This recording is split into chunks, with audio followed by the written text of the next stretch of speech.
Welcome back to another video. Let's go ahead and start with step 1, which is drawing our line over our inequality symbol. I'm going to subtract 18 from both sides. Whatever you do to one side, you must do to the other. Those 18s are going to cancel out, and I am going to be left with x over 2 on the left-hand side. And I'm going to set that less than negative 9 times 2 is going to give me a negative 18 once those 2's cancel out.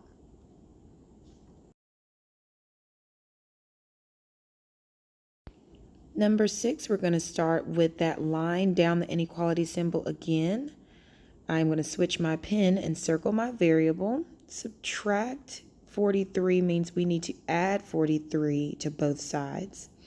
And then on the other side, I'm left with 36. So that's 12x is greater than or equal to 36. I'm now going to divide both sides by the number that's touching x, which is going to be 12.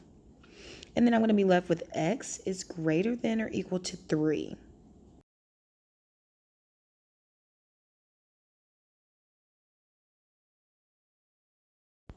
Okay, for number 7, I'm going to have to use the distributive property, which means I'm doing 9 times negative 6, which gives me a negative 54, and then 9 times a positive 3, which gives me a positive 27x. Now from here, that's all going to be greater than or equal to 18.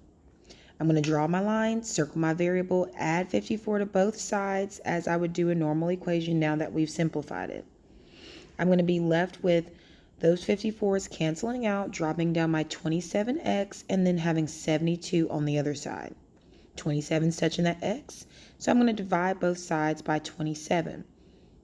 You're going to get a little bit of a funky number there, but that means it's going to be x is greater than or equal to 2.67. Let's look at number 2. This is a word problem, and we need to circle some important things, which is going to be this $26 per day for this car rental, $12 paperwork, and I can't go over $200. So we know $200 is going to be my max.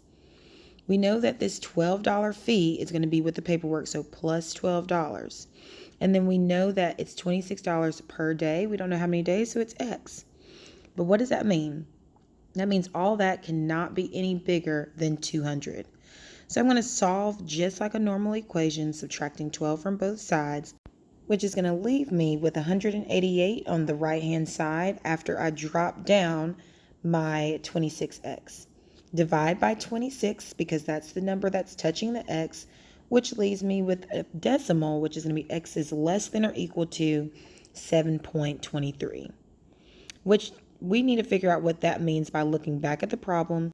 And it's asking how many days, which means it would be about 7 days.